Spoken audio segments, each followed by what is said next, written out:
Om Tava Kathamritam Tapta Jivanam Kavi Bhiriditam Kalmashapaham Shravanamangalam Srimadaatatam Bhuvi Grinanti Ye Bhurida Jana Bhuvi Grinanti Ye Bhurida Jana.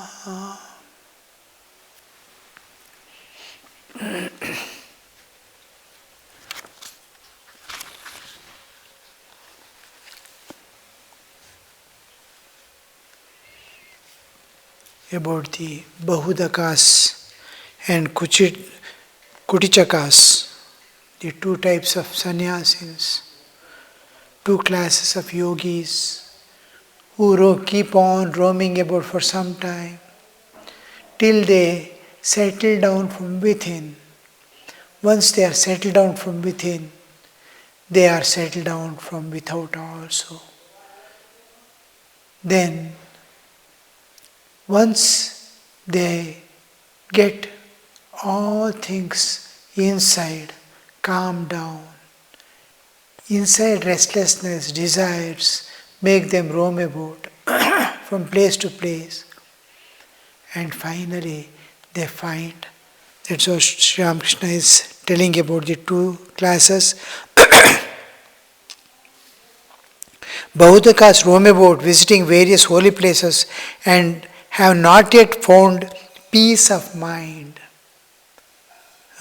Because of lack of peace of mind, people move about. Once they find the peace within, they need not go elsewhere. But the Kutichakas, having visited all sacred places, have quieted their minds, feeling serene and peaceful. They settle down in one place and no longer move about. In that one place, they are happy. They do not feel the need of going to any sacred place. If one of them ever visits a place of pilgrimage, it is only for the purpose of new inspiration. They are totally settled down within and they don't need to go run about here and there. And they find, oh, every moment of a sadhaka is so precious. And this restlessness was making him spend time and energy in moving about. As there is evolution, the evolution has two aspects now. One is inner settling down. Another is external settling down. Once the inner peace is found, he need not go roam about. And he settled down in one place, and as he settles down, he sees the value of time. How precious is human life. Every moment we have wasted. Every moment will never come back. And we are constantly moving towards death.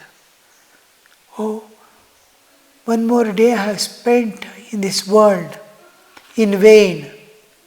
I am not going to get back anything. The time lost is how much precious the time is, we know only when we remember death. Otherwise we will not know. It is just like tomorrow there is exam. How much anxious will be, how much time calculating will be. So we find that we need peace and our struggle continues.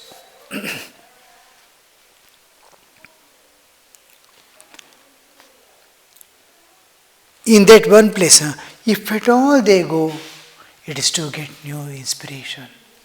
Means, new inspiration means now my mind is settled down, calm down, I settle down in one place, I start doing spiritual practices. Slowly the spiritual practices I am doing calmly, and I find that I am slowly entering into a kind of monotony. I am entering into monotony, and I need little more inspiration again. Then I go to one shrine somewhere, some temple I visit. Again I get encouraged.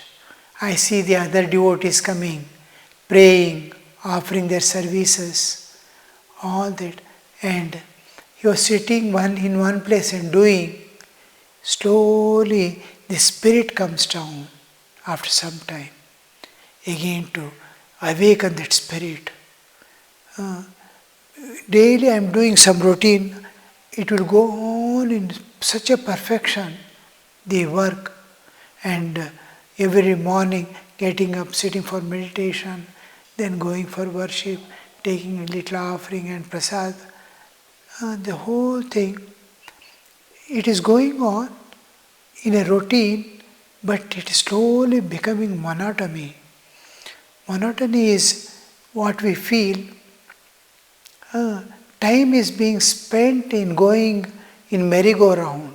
I am not evolving. Evolution is different. I have to go spiral-wise upward every moment. If I go on revolving, there was one story. One sadhaka used to get up early in the morning. When the temple is open, by about 5 o'clock, he is there in the temple. He will be staying just waiting for the doors to open. Then he will enter the chapel, the shrine, and he will start praying there. He kneels down, sits quietly, and start praying. Prayer, prayer, prayer, till late in the afternoon, when all are retiring for food and the doors of the temple are closed, till then he will be praying. Then slowly he will get up and go have his food and then take little rest. Again come when the temple opens in the evening, and till night again he is doing. Continuously he is doing, going on the same routine for years. 20 years pass. The same routine without missing. He is attending to all these things.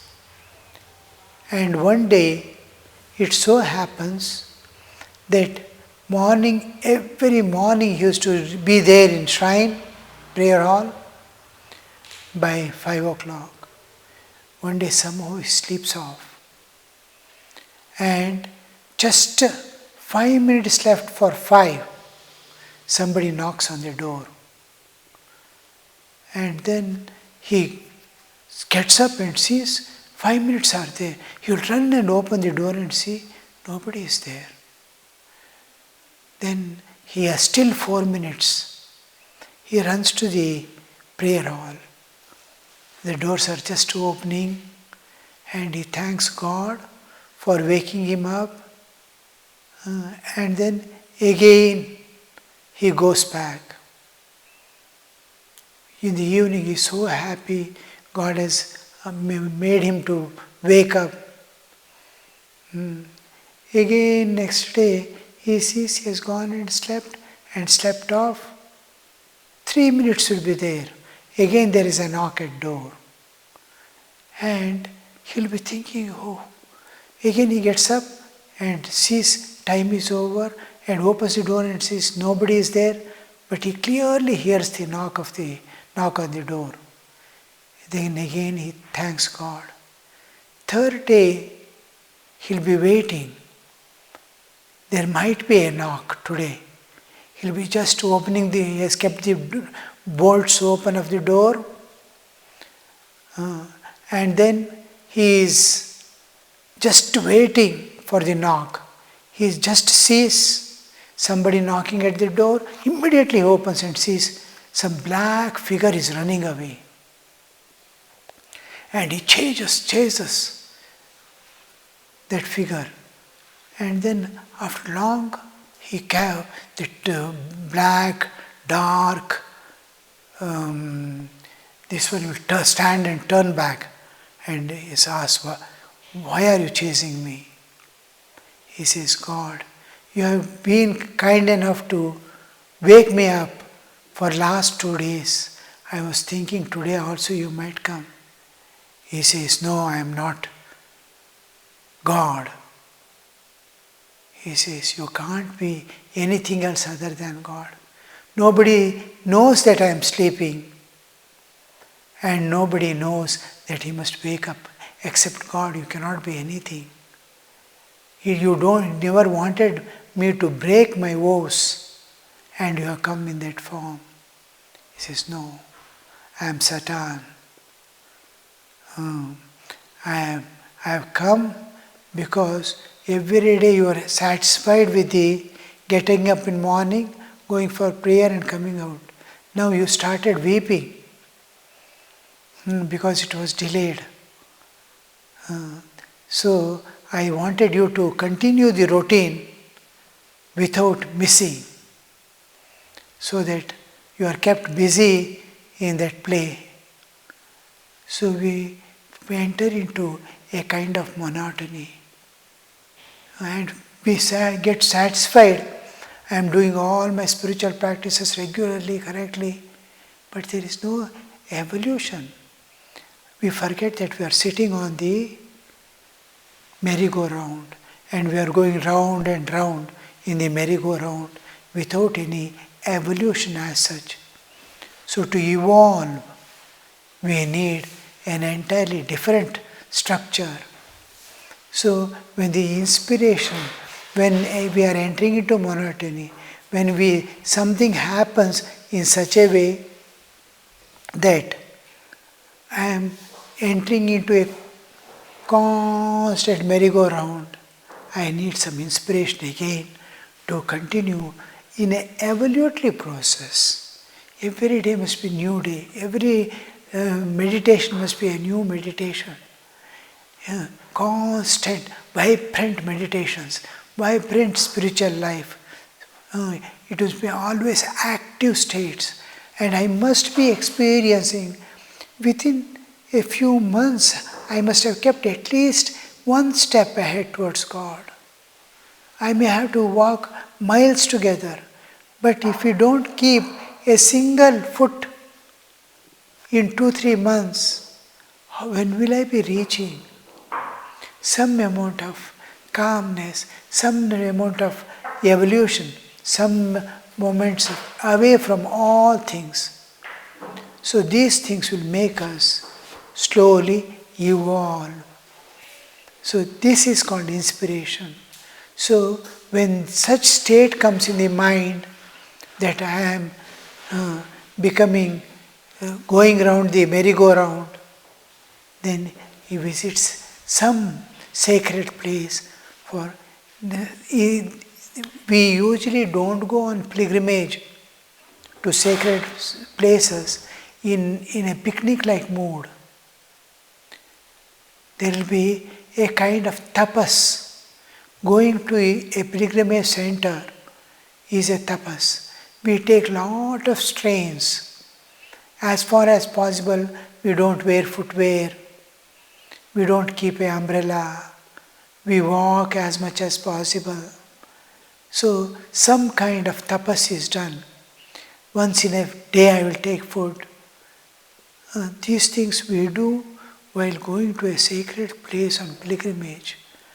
That is, all enjoyments are cut off. I have to awaken my spirit. Mortification of body is not to torture the body, but to awaken the spirit. I am spirit, I am not body. Suppression of body makes the spirit awaken. If it is done in the proper way, with proper intention. Not tamasic type of doing, it must be sattvic. In Bhagavad Gita, the 3 types of tapas, sattvic, rajasic and tamasic, have been told. We have to adopt the sattvic way of doing all this without torturing the body. The Lord is within. So knowing that we must avoid all the rajasic and tamasic tendencies and sattvic awarenesses with which we move about. So this pilgrimage, it is for the purpose of new inspiration. And Sri Ramakrishna is coming to another conclusion. I had to practice each religion for a time. In the earlier also we find one should follow various paths, one should practice each creed for a time to break our ignorance. I must know God in entirety. In all aspects I want to know God. Suppose you know, just like that elephant story, each blind man is touching and giving one version of the elephant. One is touching the ear, he says it is like a winnowing fan. Another touching the leg, he is telling it is like a pillar. Elephant is like a pillar. Each one is touching one part and giving an explanation of what is that animal. But all are right, but it is not a comprehensive understanding of the animal. It doesn't give the picture of, if you say elephant is like a wall touching his back, side, or touching its leg, you tell elephant is like a pillar. Then it is not, what you are explaining is not elephant at all. A part I am taking for the whole, but to know elephant as it is, in all its aspects, as you go deeper and deeper, you will be more and more knowing it. So this, to break my ignorance regarding God and to have comprehensive understanding, we have to go. From there he has taken the Kutichaka and Bahudaka. Now he is coming back to that original understanding. I had to practice each religion for a time. Hinduism, Islam, Christianity. Furthermore, I have followed the paths of Shaktas, Vaishnavas, Vedantists. I realized that there is one God towards whom all are traveling, but the paths are different. One reality, all are. It is like a peak of a mountain. They are on different sides at the bottom. They are climbing for their own sides, the shortest distance. The topography of a hill changes from one side to another side. It's entirely different. But when you climb up, finally when you reach the peak, it is same. The thing is, you know, all are different paths to that one reality, one peak, the paramount. And I will know it only when I reach in my path and see the others coming up in different sides. Oh, he's also coming here, he's also coming here. You can get down, go from each side and climb and see. You are climbing the same hill from different sides. You are reaching the same peak ultimately. So this is the experience of Sri Ramakrishna. After a long time from the Vedic culture, Vipra Bahuda Vadanti, people speak many ways, one reality, and people view in different ways and explain in different ways. And that truth, Sri Ramakrishna practically passes through. What Sri Ramakrishna is telling, I have seen from all sides the reality. I don't have confusion. I don't have conflicts. I don't have contradictions within me. I am clear about it. The path of Christianity will surely take to the same ultimate truth as the Islam or Hinduism would take, or any denomination of the Hinduism, Shaiva, Shakta, Vaishnava, Vedanta, whatever path, these 64 tantras, all he practices and comes to the same end. Now, this Sri Ramakrishna wants everyone to accept, live in harmony, live in comprehensive understanding of God. Because as much of bloodshed the earth has faced, witnessed in the path of religion, in no other way, I think, the earth has experienced from ancient times. It's continuing. Now it is time. Sri Ramakrishna has come down to bring harmony regarding the understanding of God and to have universal understanding of God. We are blessed to have that understanding which brings peace, calmness, comradehood, brotherhood, mutual love, all that we experience and live in harmony.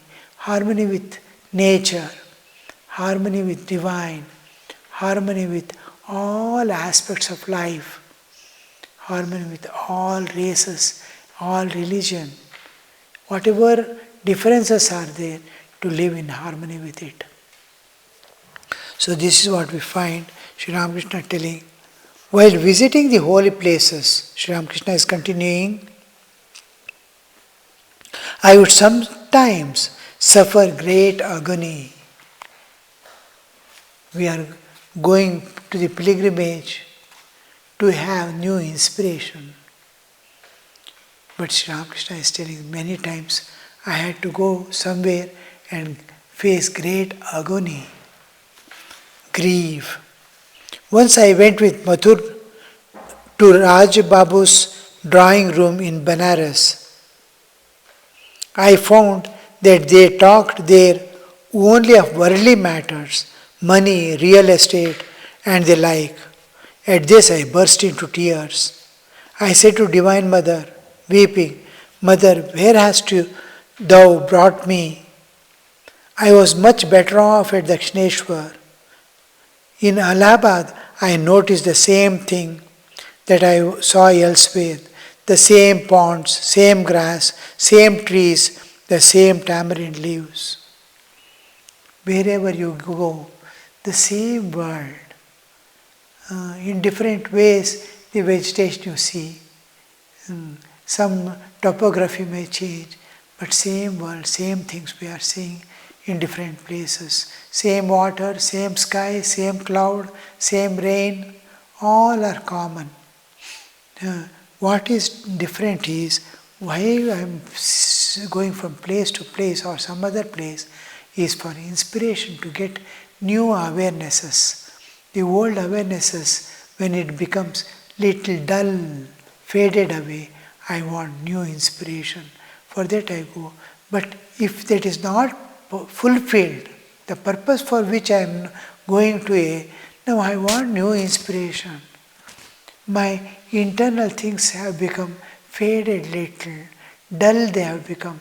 I am not getting that original spirit to sit and meditate on God with a calm mind.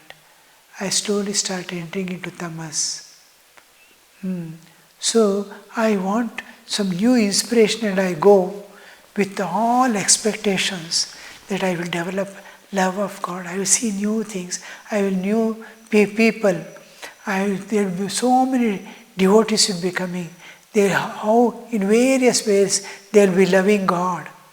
One will be singing in top of his voice.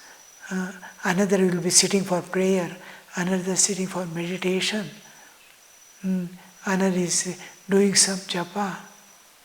When I see all these people around the image of God, in front, here, there, sitting and calling on God, how much, all these people are doing. Why am I not doing anything? I want that to awaken within myself. But when I go and see something exactly opposite is happening, how do I feel? Sri Ramakrishna explains that. What regularly I was doing, that also started going away.